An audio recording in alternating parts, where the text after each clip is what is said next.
Hello. I gotta go to work, back to work tonight. I thought I would take a moment, instead of setting up my camera and all that, my dining room, the candles and all that, the black curtain and all that. I thought I'd tell this kind of short ghost story, validation, I call it. I did a story about a house I lived in some years ago, 15 years ago or so. And a really old house, built in 1822, old by our standards. And it had a number of spirits in it. I encountered, other people have. House had a very colorful history. Yeah, it did. It was started out as a church, Catholic church, and then it was sold, and they actually moved this giant building up the street, not very far, to where it sits today, and they turned it in. They put a third floor on it, and it was a hotel for the train that ran through here. I'm walking down what used to be the tracks, and that house is over there, not very far. I just walked through the yard because I know the people that live there.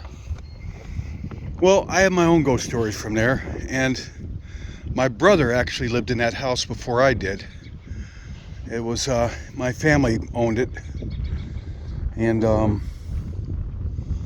my brother wasn't a really big believer in ghosts. In fact, he used to laugh at my stories somewhat, but he had his own from that place. And one was when his son was about 3, maybe 4 years old. He had his own room, second floor upstairs on the front right.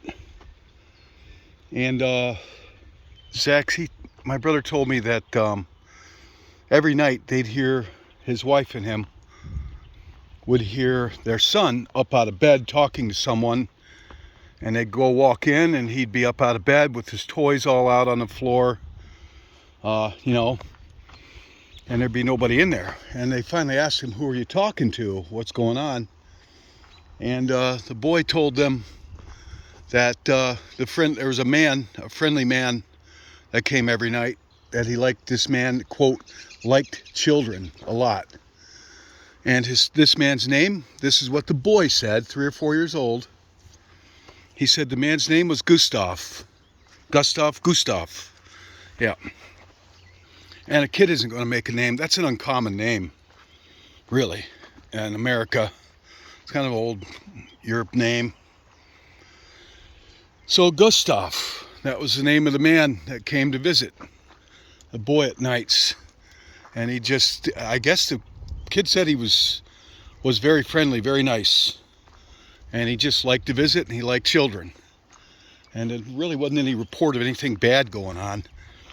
But my brother and his wife were understandably a bit creeped out. And they sternly told their son, "Tell Gustav that he's not allowed to come here anymore and play with you." And the son was upset. Gustav was his friend. I don't think he understood spirits, what was going on. And so his son was very upset, but he obeyed his parents, and he told them, Gustav apparently, that his parents said he's not allowed to play with him anymore. And that night, my brother told me the next day, everything went just completely haywire in the house. Cabinet doors opening up and slamming, doors slamming, things pounding on the wall. Really intense poltergeist activity in the house. And then it just stopped. And that was the end of that. Well, I was walking the dog last night, and I know the people that live there now. I've known them for quite a while. And I'm talking to the man that lives there, and he didn't like that house. He had his own ghost stories, actually, which I was kind of surprised to hear from him, because he didn't seem like the type of guy that would tell ghost stories. And I told him what I just told you about my brother's son when he was a little boy, and the friendly ghost Gustav. And this guy said, "Oh, Gustav," because they were really into the history of the house. And he said that was the name of the first owner of the house. The man's name was Gustav. Oh, there goes a rabbit. Where's my rabbit dog? Right there. You're supposed to go after it, puppy. You are a rabbit dog. Go get him. Dinner. Yeah, go get him. He's clueless. So that kind of validated the whole story. First off, you know, a 3 or 4-year-old child isn't going to make up something like, you know, there's a friendly ghost. His name is Gustav. You know, a man. And then that guy told me last night that room, he said he didn't like that room. He told me his own ghost stories in that room. He said he didn't like that room. And I said, well, when I lived there and when my brother lived there, there were hauntings, but nothing negative, really. But, so yeah, turns out the name of the first owner of that house was Gustav. So there you have it. Kind of validated that ghost story. So that's about it. And my poor dog, his skin is so red. And he's got these, I don't know what to do for him. I've tried every kind of diet. I've given him medications, taken him to the vets. Poor guy. I keep the floor, I've mopped the floor up really good. I don't know, his ears too. Basset hounds are not healthy dogs. I feel sorry for him. Oh, God. All right, so that's that. I just wanted to share that. You know, it got validation. I like it when some of these ghost stories get some validation. You know, like the 3 ghost soldiers at Drum. And when I found out who they were finally, it kind of made you weren't. I knew I wasn't imagining in all this. Though people that don't believe in these things are going to think any spiritual story means you're mentally ill. So if you share stories like this, you're going to get people that are going to tell you that. My friend in France, she's not sure what to make of it. They don't have a lot of ghost stories in France. She doesn't know anybody in Europe anywhere that has ghost stories, except one guy. One man did. His stories were so far out, I don't know if I could even believe them. I don't know what it is. I've often thought has to do with the land. And the New York State and a lot of the Northeast, as well as Britain, the UK, Ireland, they have their share of ghost stories. It's not uncommon here. It's uncommon, but not that uncommon.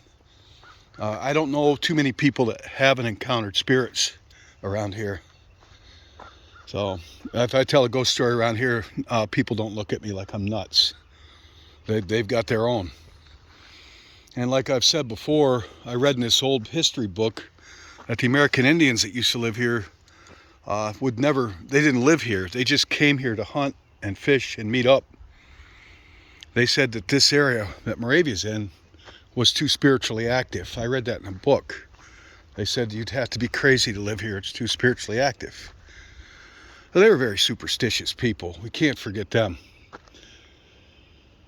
All right, so that's Gustav, the friendly ghost, a validation of sorts. I can't believe they cut this tree up like they did. At least they didn't cut it down. There used to be an arch here of trees. These snowmobile people cut it all up for their trail, which they didn't get to use their snowmobiles really at all this year, which doesn't bother me one bit. They're noisy, you know? You know what I mean? Well, there's more beaver work here.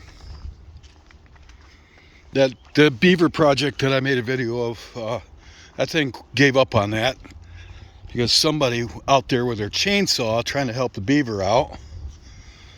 I don't know what they were thinking. There's a reason beavers and animals like that live out in the sticks and not in our backyards, you know? They don't particularly want to interact with humans because we are dangerous to them. Yeah, right there, you can see something's working on that. I hope somebody doesn't come out with their chainsaw and try to help them out. I can't imagine what the thought process was of this guy with a chainsaw, or who knows, maybe it was a woman. You know, oh, let's help the beaver out. I'm gonna get my chainsaw. Are they on drugs? You wonder, you know. Well, that's about it. Let's go, puppy. I gotta go to work soon. I did a video, a long one, for my father, tribute to him. It's an hour and a half long with a lot of photographs, really old ones, and family history. I don't expect anybody to watch that, but I'm posting it for posterity's sake and a tribute. And I've got some other videos, actually, I plan to make on different topics. I want to take a moment here and explain. I've been posting about the death of Jen and her family, the tragedy, you know, 3 deaths within a month. These people were like a family to me, and I you know, had some strong feelings for the daughter, for sure.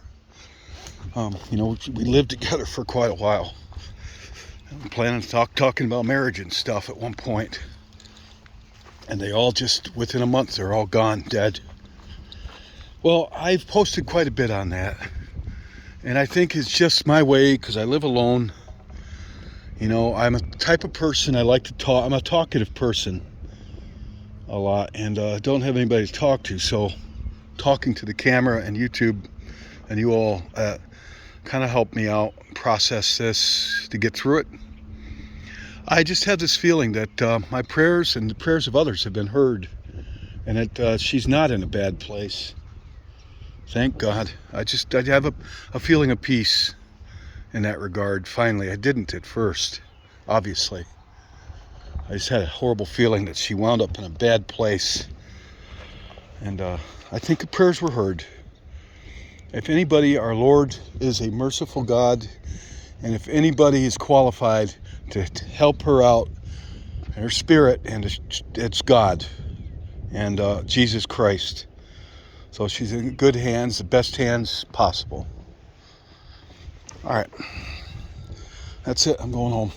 Got to get things done and go to work. All right, take care.